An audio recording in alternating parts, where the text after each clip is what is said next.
नमस्कार, आप देख रहे हैं हमारा खास कार्यक्रम खबर देश से। मैं हूं आपके साथ शिल्पा तोमर। कोरोना महामारी की दूसरी लहर का कहर झेल चुके देश के सामने तीसरी लहर की आशंका मुंह बाय खड़ी है। भारत में भले ही कोरोना की तीसरी लहर आने की आशंकाएं जाहिर की जा रही हो, लेकिन विश्व स्वास्थ्य संगठन का कहना है कि दुनिया के कई देशों में तीसरी लहर ने दस्तक दे भी दी है। कोरोना संक्रमण की ये तीसरी लहर अपने शुरुआती दौर में बताई जा रही है, जिसके बाद दुनिया भर में कोरोना केसेस और मौतों के आंकड़े एक बार फिर से बढ़ने लगे हैं। देश के कई राज्यों से आ रहे नए केसों ने फिर से खतरे की घंटी बजा दी है, लेकिन लापरवाही दिन प्रतिदिन बढ़ती जा रही है। यह भी चिंता की बात है। कई लोगों ने मास्क से ही दूरी बना ली है और सामाजिक दूरी को तो मानव भूल ही गए। ऐसे में सवाल उठता है, तीसरी लहर से निपटने को कितने तैयार हैं हम? दूसरी लहर थमने के बाद क्या लोगों की लापरवाही तीसरी लहर का कारण बनेगी? तीसरी लहर कितनी खतरनाक हो सकती है? आज इन्हीं तमाम सवालों के जवाब ढूंढने की हम करेंगे कोशिश। हमारे साथ मेहमान भी जुड़ेंगे, लेकिन उससे पहले आपको ये रिपोर्ट दिखाते हैं। देखिए,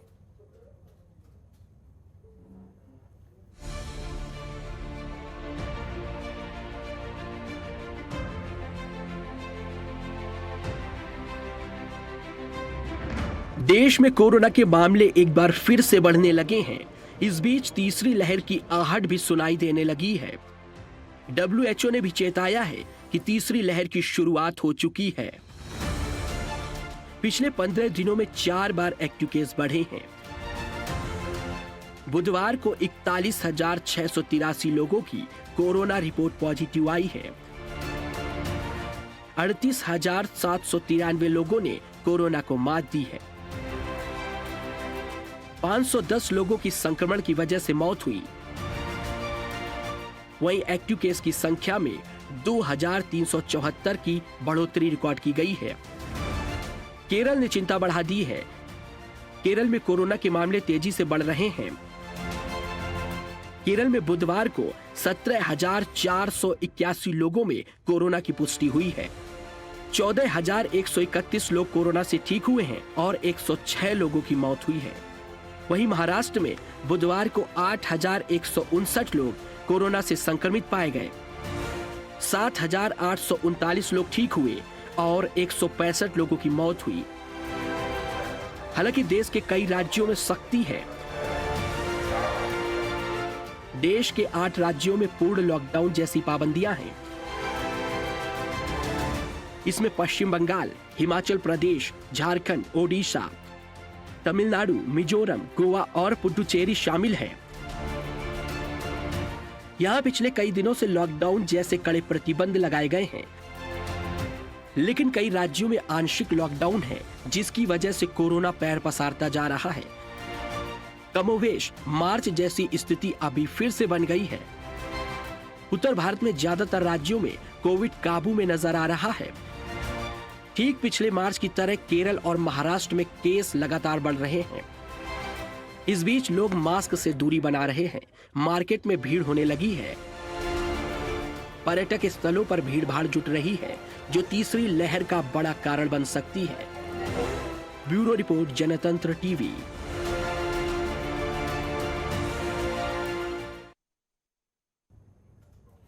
जी हाँ, लापरवाही फिर कोरोना लाई। आज की चर्चा इसी मुद्दे पर, और हमारे साथ डॉक्टर रुचिता शर्मा, वरिष्ठ चिकित्सक, जुड़ चुकी है, मौजूद है हमारे साथ। बहुत बहुत स्वागत करती हूँ डॉक्टर रुचिता आपका इस खास चर्चा में शामिल होने के लिए। आपने वक्त निकाला। डॉक्टर रुचिता, क्या कहेंगी, जिस तरह से तीसरी लहर की आशंकाएं तेज होती हुई, वहीं दूसरी तरफ WHO की तरफ से कह दिया गया है कि भैया दुनिया के कई देशों में तीसरी लहर आ भी चुकी है। इंडोनेशिया की बात कर ले, ब्रिटेन की बात कर ले, अमेरिका की बात कर ले, शुरुआती चरण में बेशक से है। क्या अब भी इस चेतावनी के बाद भी जो लोग लापरवाही पर आमादा है नहीं सुधरेंगे? नमस्कार। मैं आपसे बिल्कुल सहमत हूँ और हम लोग ये देख भी रहे हैं और WHO ने संकेत भी दिया है कि हम बिल्कुल तीसरी लहर की तरफ अग्रसर हो चुके हैं। और जैसा कि केरला और महाराष्ट्र में केसेस के number of cases, positive cases बढ़े हैं। कुछ लोगों का मानना है ये दूसरी लहर का ही प्रभाव अभी तक कंटिन्यूअस चल रहा है, जिसको थिक टेल का नाम देते हैं। लेकिन कुछ लोगों का मानना है कि नहीं, ये शुरुआत हो चुकी है तीसरी लहर की। तो इसके कुछ पॉइंट्स अगर हम देखें कि लास्ट महामारी जो हमारे यहाँ थी वो स्पेनिश फ्लू उसमें भी तीसरी लहर जरूर आई थी और इस बार भी पूरी आशंका है कि तीसरी लहर आएगी। तो इसको हमको बहुत ही ध्यानपूर्वक देखना चाहिए और ये मानना चाहिए कि तीसरी लहर की शुरुआत हो चुकी है और अभी अगले 10-15 दिन में बहुत क्लियर हो जाएगा। लेकिन मेरे ख्याल से हमें इसको लेके चलना चाहिए कि तीसरी लहर की शुरुआत ऑलरेडी हो चुकी है। ऐसा जैसा यूके में देखा गया 45% तक केसेस जो है इन्वॉल्व थे, तो उसके हिसाब से हमको अपनी तैयारी और आगे बढ़ानी चाहिए। और हमारे यहाँ भी मास वैक्सीनेशन बहुत अच्छे से हुआ है, लेकिन फिर भी सारे लोग वैक्सीनेटेड नहीं है। इतने के बावजूद सिर्फ 25% लोग जो है उनको सिर्फ फर्स्ट वैक्सीन लगी है और सिर्फ 6% पॉपुलेशन हमारी कंप्लीट इम्यूनाइज्ड है। तो तीसरी लहर से डर के रहना हमारे लिए बहुत जरूरी है और इसको ध्यान में रखना चाहिए। ठीक है, डॉक्टर ईश्वर राम दयाल वरिष्ठ चिकित्सक हैं, ये भी हमारे साथ जुड़ चुके हैं। बहुत स्वागत करती हूँ डॉक्टर ईश्वर आपका। क्या कहेंगे सर, डरना अब जरूरी हो गया है, तीसरी लहर की आशंकाएं तेज होती हुई, या यूं कहा जाए हम लोग खुद उसे इनवाइट करते हुए अपनी लापरवाहियों के जरिए?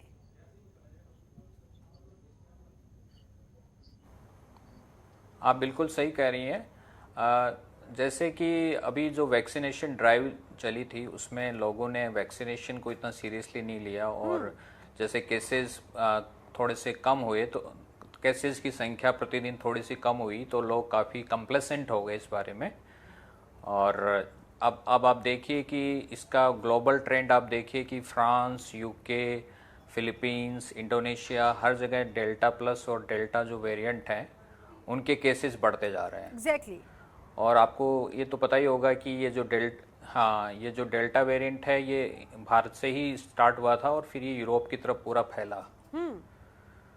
तो अभी लोग क्या है कि एकदम बेपरवाह हो गए हैं। Masking, social distancing, even vaccination को भी लोग ये सोच रहे हैं कि लगवाएं या नहीं लगवाएं। तो मेरा ये मानना है कि लोगों में ये किसी भी तरह का भ्रम नहीं रहना चाहिए। Vaccination is quite protective against such kind of pandemics. तो जो सरकार ने जब वैक्सीन आपको फ्री में सरकार दिलवा रही है, तो जो भी अनवैक्सीनेटेड पॉपुलेशन है उनको वैक्सीनेशन के लिए जाना चाहिए ताकि आगे हम लोग जो थर्ड वेव है उसको मिनिमाइज कर सकें या उसको ब्लंट कर सकें। अदरवाइज आपको पता है हिंदुस्तान की पॉपुलेशन इतनी ज़्यादा है कि एक बार यहाँ पे यदि थर्ड वेव आ गई तो बहुत बहुत क्षति होने का मतलब अंदेशा है। बिल्कुल, इसी पर मैं विस्तार पूर्वक आपसे जानना चाहूंगी कि तीसरी लहर अगर यहाँ पर आ जाती है, जिस तरह से कहा जा रहा है कि कई जगहों पर इसकी शुरुआत हो चुकी है, ऐसे में भारत में ये किस हद तक खतरनाक हो सकती है? क्या कुछ इसके कॉन्सिक्वेंसेस हो सकते हैं, ताकि कम से कम अब तो लोग समझ जाए, अब तो लोग समझ जाए? भारत में इसका ये देखिए कि आप चारों तरफ देखिए कि सोशल गैदरिंग्स बड़े आराम से होने लग गए। लोग शादी विवाह वगैरह एकदम आपने देखा कि बड़े जोरों शोरों से चारों तरफ से लोग एकदम से बाहर निकल आए हैं। पिकनिक स्पॉट्स पे एकदम से भीड़ बढ़ गई है। धार्मिक जो प्रोग्राम हैं वो भी आप देखिए चारों तरफ हो रहे हैं। तो लोगों ने इसको एक तरह से ऐसे लग रहा है कि they have put their guard down. तो this is not the time to put the guard down, this is the time to be more cautious and go for the vaccination. मेरा ये मानना है कि जितने भी जो लोग अनवैक्सीनेटेड हैं उनको सबको वैक्सीन लगाना चाहिए। और जो अभी जितने प्रिवेंटिव मेजर्स जो कोविड के थे, जैसे मास्किंग है, सोशल डिस्टेंसिंग है, भीड़ वगैरह से बचना है, वो सब लोगों को इसका पालन करना चाहिए। 2-3 महीने की बात है, 2-3 महीने यदि लोग ये सावधानी बरतें हैं तो फिर हम लोग इसको यहाँ थर्ड वेव को मिनिमाइज कर सकते हैं। अभी देखिए इंडोनेशिया की हालत बिल्कुल ख़राब है। वो अभी ब्राज़ील और हिंदुस्तान से ज़्यादा केस वहाँ पे आ रहे हैं। और डेल्टा प्लस दोनों वेरिएंट हैं, वो यूके, फ्रांस, वहाँ सब जगह, फिलीपींस, सब जगह इसके केसेस आ रहे हैं। तो ये तो एक ग्लोबल फिनोमेना है। अल्टीमेटली दीज केसेस मतलब इंडिया में भी हम दूसरे देशों की खराब स्थिति से सबक क्यों नहीं लेते? जब तक हमारे सिर पर बार नहीं होता तब तक हम जागते क्यों नहीं हैं? ये आप बिल्कुल सही कह रही हैं। एक हमारे देश में एक अवेयरनेस की लोगों में काफ़ी कमी है। और मुझे लगता है कि यहाँ पे जब तक लोगों को जब तक शुरू में तो ये हालत थी कि लोग मतलब हम लोग भी देखते थे कि काफ़ी लोग ये मानने के लिए भी तैयार नहीं थे कि कोरोना कोई बीमारी है। और फिर धीरे धीरे जब लगा कि मोहल्ले में या आसपास कुछ लोगों की जब डेथ्स हुई, अनफॉर्चुनेट जो इंसिडेंट्स हुए, उसके बाद में लोगों को ये समझ में आया कि हाँ एक बीमारी है। उसके बाद में लोगों को लगा कि वैक्सीन सरकार लगवा रही है, इसको लगवाना है या नहीं लगवाना है। उसके लिए भी उसमें भी पॉलिटिक्स इतनी ज्यादा हुई, आपको पता है सभी पार्टियां इसमें इन्वॉल्व होती हैं और हिंदुस्तान में एक अलग लेवल की पॉलिटिक्स होती है जो नहीं होनी चाहिए। जो राष्ट्रीय हित के मामले होते हैं उसमें सबको एक साथ आना चाहिए। तो वैक्सीनेशन को भी लोगों ने सीरियसली नहीं लिया। अब जब चारों तरफ सब कह रहे हैं कि वैक्सीन लगवा लीजिए और आपको फ्री में वैक्सीन मिल रहा है तो सबको वैक्सीनेशन के साथ जाना चाहिए। और अभी कुछ दिनों के लिए ये जो सामाजिक जितने भी प्रोग्राम जा सकता है कि स्थिति कितनी गंभीर होती हुई।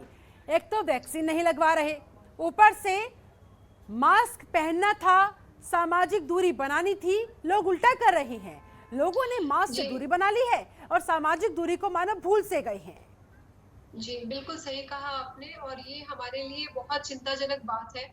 सेकेंड वेव अनएक्सपेक्टेड थी और बहुत ज्यादा भयानक थी। तो हम उम्मीद करते हैं कि लोग अभी भी समझे इस चीज को और जितनी भी मास गैदरिंग है, मास्क नहीं लगाते वो भी प्रॉब्लम है। और जो हमारे सामाजिक, क्योंकि जिसको हम लोग बोलते हैं कोविड फटीग, कि लोग कहते हैं अरे कब तक हम घर में रहेंगे, इस चीज से भी ऊपर उठना चाहिए। और मास गैदरिंग को चाहे जितने दिन बाद भी शादी हो रही है घर में या जो भी, उसको अवॉइड करना चाहिए कि बहुत लोग इकट्ठा ना हो। और अगर कहीं बाहर जाते हैं या इकट्ठा होते हैं तो मास्क जरूर यूज करें, ये अपील मैं करूंगी। और वैक्सीनेशन के लिए जरूर जाएं, वरना स्थिति बहुत भयानक हो सकती है। और अगर सेकेंड वेव से ज्यादा गंभीर स्थिति हुई तो बिल्कुल लास्ट टाइम हमारा स्वास्थ्य डिपार्टमेंट चरमरा गया था, इतना ज्यादा लोड था। और पॉपुलेशन को देखते हुए और वैक्सीनेशन ड्राइव को देखते हुए अभी भी बहुत स्पीड में है, बट मैडम अभी भी बहुत स्लो है। तो इसीलिए इसको देखते हुए मैं मतलब सबसे विनती करूंगी कि जरूर से इसके लिए आगे पहल उठाएं और वैक्सीनेशन के लिए जाएं और सबकी सुरक्षा हमारे ही हाथ में है। कहीं ऐसा ना हो जाए कि दूसरी लहर थमने के बाद जिस तरह से लापरवाही हम पर भारी पड़ती नजर आई पहली लहर के बाद, वैसा ही दूसरी लहर के थमने के बाद अब तीसरी लहर के दौरान भी हो जाए। ऐसे में लोगों को सिर्फ सरकार पर डिपेंड नहीं रहना होगा, खुद अपने गिरेबान में झांकते हुए, अपनी लापरवाहियों को देखते हुए उन पर भी लगाम लगानी होगी। वरना तब तक जब तक आप सरकार का सहयोग नहीं करेंगे, अकेले सरकार भी कुछ नहीं कर पाएगी। ये बात लोगों को ज़हन में रखनी होगी। जी बिल्कुल बिल्कुल, मैं सहमत हूँ इस बात से। और तीसरी लहर की स्थिति को इस तरीके से भी अंदाजा लगाया जा सकता है कि बाकी देशों में क्या हुआ, जैसे इंग्लैंड में हो रहा है और अलग कंट्रीज में, और प्लस म्यूटेशन। जैसे कि एक अगर आप स्टडी की बात करें तो दिल्ली में सेकेंड वेव से कुछ दिन पहले एक स्टडी हुई थी और उन्होंने कहा कि हमारी 80% पॉपुलेशन जो है इन्फेक्ट हो चुकी है, एंटीबॉडी बन गई है। तो उस हिसाब से तो किसी को भी नहीं होना चाहिए था, मगर दिल्ली की स्थिति सेकेंड वेव में बहुत खराब थी। तो हो सकता है हमारी एंटीबॉडी काम ना आए अगर ये डेल्टा प्लस और जो आजकल नए म्यूटेंट्स आ रहे हैं उसके खिलाफ लड़ने में हमें परेशानी हो सकती है। तो सबसे उसका अच्छा उपाय यही है कि खुद को प्रोटेक्ट करके रखें, अपनी फैमिली को प्रोटेक्ट करके रखें। बहुत अच्छा पॉइंट आपने यहाँ पर रेज किया है। इस पर मैं डॉक्टर ईश्वर आपके पास आकर और विस्तार पूर्वक जानना चाहूंगी। ऐसे बहुत बड़ी संख्या में लोग मौजूद है जो कह रहे हैं कि भैया हमने तो दोनों डोजेज लगवा ली है, एंटीबॉडीज हमारे अंदर बन चुकी है, अब हमें कोई खतरा नहीं है, और लापरवाही बरतनी वो शुरू कर चुके हैं। हिल स्टेशंस पर जाकर मौज मस्ती करने में उन्हें अब कोई गुरेज नहीं है। ऐसे में इस तरह के लोगों को, उनकी सोच को आप क्या कहेंगे, कैसे आप अलर्ट करेंगे, वो किस हद तक अब भी खतरे की जद में, बताइए सर। इसमें मैं ये कहना चाहूँगा कि जो म्यूटेशंस होते हैं किसी भी ऐसी जो डिजीज़ आती हैं, जैसे early part of 19th century में जैसे स्पेनिश फ्लू आया था, आपको पता है कि उसमें करोड़ों लोग मारे गए थे, हिंदुस्तान में भी काफ़ी संख्या में लोग मारे गए थे। और इसमें क्या है कि जैसे अभी वैक्सीनेशन हो गया है और ये जो डेल्टा वेरिएंट्स हैं, ये delta variants, the vaccine is not protecting against these both variants, delta and delta plus। तो लोग इस मुगालते में नहीं रहे कि हमें वैक्सीन लग गया है। डेल्टा और delta plus still can attack those persons who are vaccinated. तो आपको वैक्सीन लगने के बावजूद भी इन दोनों वेरिएंट्स से आपको कोविड हो सकता है। यू मे गेट री इन्फेक्टेड बाय डेल्टा और डेल्टा प्लस। तो वैक्सीन लग गया है तो जो शुरू में जो वायरस का स्ट्रेन था उसके लिए वो इफेक्टिव था, इन वेरिएंट्स के लिए वो इफेक्टिव नहीं है। तो जिनको भी वैक्सीन लगा है उनको यदि ये वेरिएंट्स इंडिया में वापस इसकी वेव आती है तो ये जिनको वैक्सीन लगा है उनको भी दोबारा कोविड हो सकता है। और हमने बहुत सारे ऐसे मरीज देखे हैं जिनको कोरोना दोबारा हुआ है, री इन्फेक्शन हुआ है, डॉक्टर्स में भी री इन्फेक्शन हुआ है, वैक्सीन लगने के बाद भी री इन्फेक्शन हुआ है। तो अभी जो जितने भी प्रोटेक्टिव मेजर्स हैं, चाहे मास्किंग है, सोशल डिस्टेंसिंग है, जो मास गैदरिंग्स हैं और जो रिलीजियस कॉन्ग्रेगेशंस हैं, ये सब अवॉइड करने चाहिए। और अभी लोगों को बिल्कुल बहुत सचेत रहने की जरूरत है। अभी we need not to put our guard down, we should be more cautious instead of that getting it so casually. तो यही कहूँगा कि वैक्सीन लगना तो बहुत ज़रूरी है, इट इज़ सबको वैक्सीन लगना चाहिए। लेकिन ये जो डेल्टा और डेल्टा प्लस है, ये they can still attack you, although the mildness there will be, severity of disease will be not so severe. तो अभी उसमें सारे प्रिकॉशंस लोगों को रखने चाहिए। ऐसे में डॉक्टर ईश्वर, जितनी तेजी से तीसरी लहर अपने पैर पसारती हुई दिखाई दे रही है, अन्य देशों की भी अगर बात कर ले, और हिंदुस्तान में भी बुधवार को 41,000 से ज्यादा नए कोरोना संक्रमित केसेस सामने आए हैं, क्या हम तैयार हैं कोरोना की इस तीसरी लहर की इस स्पीड से निपटने के लिए? और वैक्सीनेशन का अभियान कितनी तेजी के साथ बढ़ाया जाना चाहिए ताकि कम से कम नुकसान हो सके, एटलीस्ट ये सुनिश्चित किया जा सके? वैक्सीनेशन का जो अभियान है उसको जनता को उसमें पूरी तरह से सहभागिता रखनी चाहिए। अभी तक मतलब अफसोस की बात है कि बहुत सारे लोग जिनको अभी भी पता है वो इस चीज़ को टालते रहते हैं। हाँ, वैक्सीन लगवा लेंगे, हाँ अभी तो हमें अभी बहुत टाइम पड़ा है, हम वैक्सीन लगवा लेंगे। तो ये जो ये इस तरह का जो एटीट्यूड पब्लिक का है, that is going to cost us very dearly. तो लोगों को वैक्सीनेशन तो सबको लगवाना ही लगवाना है। अब तो सरकार इसमें कोई ये भी नहीं है कि कोई इसमें कोई इकोनॉमिक कंस्ट्रेंट्स है, जब सरकार आपको फ्री ऑफ कॉस्ट वैक्सीनेशन दे रही है। और अब सब जगह रजिस्ट्रेशन भी फटाफट कोई मैंडेटरी नहीं है, slots are open for at the designated centres. धरातल की असली तस्वीर जरा बताइएगा, लोगों को बताइए कि क्या वैक्सीन की कमी है या नहीं है, पर्याप्त मात्रा में क्या आपको वैक्सीन मिल पा रही है? क्योंकि लोग कह देते हैं कि वैक्सीन सभी तो अवेलेबल है ही नहीं, तो कहां से लगवाए? क्योंकि बहुत सारे वैक्सीनेशन सेंटर्स में जो ताला लटका मिलता है, कहीं ना कहीं ये लोगों को डिमोरलाइज कर देता है। जरा बताइए असल हकीकत क्या है, क्या वास्तविकता है वैक्सीन को लेकर, इसकी कमी को लेकर?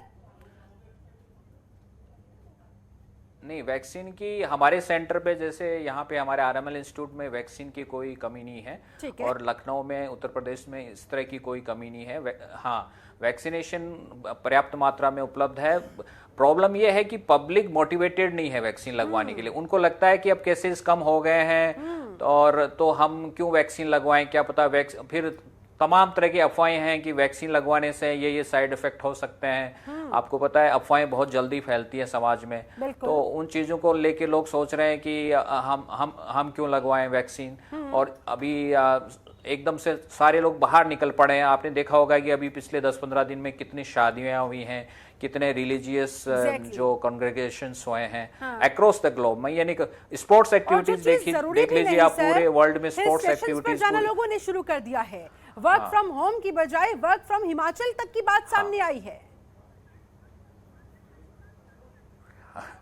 हाँ, आप सही कह रही हैं। स्पोर्ट्स एक्टिविटीज देखिए, यूरोप, चलिए ये यूरोप में आप देखिए जिस तरह से अब यूके और फ्रांस में जिस तरह से एकदम से स्पाइक आया है केसेस का, और रशिया में भी केसेस बढ़ रहे हैं। इस समय इंडोनेशिया की एकदम बेहाल है, फिलीपींस में भी केसेस बढ़ रहे हैं, और most of them R delta plus and delta variants. तो वो आपको पता ही है, ये तो ग्लोबल फिनोमेना है, वहां से ये चल के इधर अपने सब कॉन्टिनेंट की तरफ आना ही है। और यही है कि जब तक आप अपना वैक्सीनेशन शेड्यूल और आप जो प्रोटेक्टिव प्रिवेंटिव मेजर्स हैं, आपको पूरी तरह से वैसे ही रखना है जैसा आज से आप 3-4 महीने पहले जब आप मार्च अप्रैल में रखते थे, वैसा ही रखना चाहिए। अभी अपन बाहर निकलते हैं, अपन देखते हैं कि ज्यादातर लोगों के मास्क नहीं लगे रहते हैं। हम लोग हॉस्पिटल में देखते हैं कि पेशेंट्स के ज्यादातर के मास्क लगे होते हैं, लेकिन वो उनके नाक से नीचे उनकी ठोडी पे लटक रहे होते हैं। तो लोगों में एक जो कैजुअलनेस है वो उसको लोगों को देखना चाहिए। और मास्क तो उन्होंने लगा लिया। डॉक्टर रुचिरा, आप क्या कहेंगी? मास्क तो लोगों ने लगा लिया है, लेकिन सिर्फ फॉर्मेलिटी के लिए, चालान से बचने के लिए या रोका टोकी से बचने के लिए कि पुलिस वाले कहीं रोक ना दे, टोक ना दे कि मास्क क्यों नहीं पहना है। मास्क पहनने की असल वजह से कहीं ना कहीं अब भी वो भागते हुए, कहीं ना कहीं अब भी एक बहाना लगाते हुए कि भैया दम घुटता है इसलिए मास्क नहीं लगा पा रहे हैं। लेकिन उन्हें इस बात को समझना होगा कि जान ही नहीं रहेगी तो दम कहां से घुट जाएगा, फिर पहले जान तो बचा ले। जी, मैं बिल्कुल सहमत हूँ आपके इस बात से। इनफैक्ट हमारे यहाँ ओपीडी में अगर पेशेंट आता है और हम लोगों ने बोला हुआ है कि नहीं आपको मास्क लगा ही रखना है, तो कई बार वो डॉक्टर के सामने आते ही बात करने के लिए पहले अपने मास्क नीचे करता है। तो जबकि अब 2 साल हो चुके हैं और कोविड अप्रोप्रिएट बिहेवियर से हम पूरी तरीके से परिचित हैं, फिर मास्क ना लगाने का वजह अच्छी बात नहीं है और समझ में भी नहीं आती कि क्या रीजन है कि आप मास्क नहीं लगा पा रहे। हम लोग सुबह से शाम काम कर रहे हैं और हमें मास्क से कभी कोई दिक्कत नहीं है, तो आप भी लगा सकते हैं। ट्रिपल लेयर मास्क है, कॉटन का मास्क है, कोई भी मास्क, सिर्फ क्योंकि ये एयर में एयरबोर्न डिजीज है तो इस बात को अगर समझा जाए, उसको बचाने के लिए मास्क का प्रयोग करें, कोविड अप्रोप्रिएट बिहेवियर को अपनाए, तो इससे अच्छा कुछ नहीं है। और बहुत ही छोटी सी चीज है, कोई कॉस्ट नहीं है और इसको हम आराम से कंटिन्यू कर सकते हैं। लेकिन फिर भी यानी कि डॉक्टर रुचिता, अभी भी अगर लोग संभल जाए तो तीसरी लहर को यही का यही थामा जा सकता है। बिल्कुल बचा जा सकता है, बिल्कुल बचा जा सकता है, क्योंकि इस समय एक्टिव केसेस अगर हम सिर्फ लखनऊ की बात करें तो बहुत ही कम है, मिनिमल है इस समय अभी तक के। तो अगर एक्टिव केसेस नहीं है और हमने कोविड अप्रोप्रिएट बिहेवियर का पालन किया तो हम उसके स्प्रेड को रोक सकते हैं, हम यहीं पे वायरस को थाम सकते हैं। और फिर एक टाइम आएगा, मे भी 2-4 महीने के बाद, जब मास वैक्सीनेशन अच्छा हो जाएगा, फिर ये कोविड ना म्यूटेशन नहीं हो पाएगा, ना ही ये बढ़ पाएगा और हम सब अपनी फैमिली को फिलहाल तो कुल मिलाकर हम सबको अपने अपने स्तर पर कोशिशें करनी होंगी कि तीसरी लहर आ ही ना सके। डॉक्टर ईश्वर, आपसे मैं फाइनल कमेंट लेना चाहूंगी, अगर फिर भी तीसरी लहर आ जाती है, अपना कहर बरपाना शुरू कर देती है, तो जरा ये बताएं, ये समझाएं कि कितने तैयार हैं हम उस लहर से निपटने के लिए, उसके कहर से निपटने के लिए, कितनी है हमारी तैयारियां?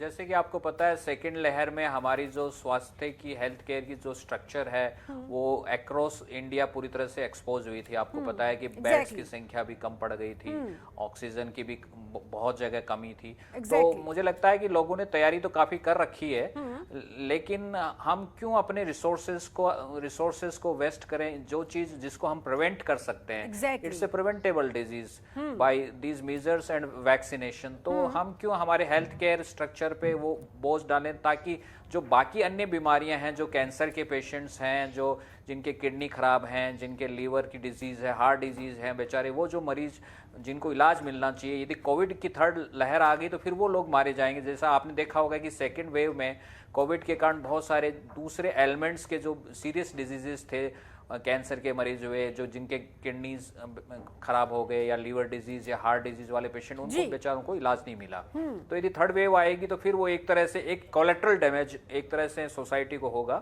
तो जो चीज़ रोकी जा सकती है उसमें समझदारी यही है कि वैक्सीनेशन और जो प्रिवेंटिव मेजर्स हैं उनका पालन किया जाए और इस चीज़ को रोका जाए। बाकी उत्तर प्रदेश के लिए तो मैं कह सकता हूं कि यहाँ पे तैयारी बहुत अच्छी है, despite being a population of 23+ crore. यहाँ की व्यवस्था काफी अच्छी है और लखनऊ में यहाँ पे अच्छा है सब कुछ। ठीक है डॉक्टर रुचिता, आपका फाइनल कमेंट, कितने तैयार है हम और कैसे निपटा जाए अगर तीसरी लहर आ जाती है? तो तैयारी हमारे गवर्नमेंट के द्वारा की गई बहुत अच्छी है तीसरी लहर की, लेकिन संख्या कौन जानता है। अगर हमें यही नहीं पता कि हम किस रास्ते पे हैं तो मुश्किल है कहना। दूसरी लहर में आने के बाद हर दिन मुश्किल होता जा रहा था, तो अगर वैसा ही अगर हमारे पास आया, नंबर ऑफ केसेस उतने आए, तो कितनी भी हम तैयारी कर ले सब कम पड़ जाएगी। ठीक है, तो मुझे लगता है कि तैयारी की कोई लिमिट नहीं है, हमें खुद को रोकना होगा, खुद को समझाना होगा कि दूसरी लहर जैसा या उससे तीव्रता उसकी ना बढ़े तीसरी लहर में, तभी हम बच सकते हैं। ठीक है, सरकार ने तो तैयारियां कर ली है निपटने के लिए, हमें भी अपने अपने स्तर पर पहले तो कोशिश करनी चाहिए तीसरी लहर आने ही ना दी जाए, और अगर आ जाती है तो सतर्कता के साथ, सजगता के साथ उसे कम से कम डैमेज करने दिया जाए, ये हमारी कोशिश होनी चाहिए। चलिए ठीक है, बहुत बहुत शुक्रिया डॉक्टर ईश्वर, आपका भी, डॉक्टर रुचिता आपका भी हमारे साथ इस खास चर्चा में जुड़ने के लिए, समय निकालने के लिए बहुत बहुत धन्यवाद आपका, बहुत बहुत शुक्रिया आपका। तो कल मिलाकर तीसरी लहर की आशंकाएं तेज तो होती जा रही है, लेकिन अब भी लोगों को ये बात समझने की आवश्यकता है कि ये हमारे आपके हाथ में ही है। तीसरी लहर को ना लाना ये हमारे हाथ में ही है। अगर अब भी लापरवाहियों पर लगाम लगा दी जाए तो संभवतः कहा तीसरी लहर देश में आने ही ना पाए। ऐसे में आपको खुद ही सोचना होगा, आपकी जान, आपके परिवार की जान आपके खुद के हाथों में है। ठीक है, सरकार ने तैयारियां की है, लेकिन आपको अपने स्तर पर भी तो सजग होना होगा, सतर्क होना होगा। चलिए, इसी के साथ इस खास चर्चा में जुड़ने के लिए आप सभी का बहुत बहुत शुक्रिया। बने रहे जनतंत्र टीवी के साथ। नमस्कार। खबरों के निष्पक्ष विश्लेषण के लिए सब्सक्राइब करें Jantantra TV and press the bell icon. Never miss any update.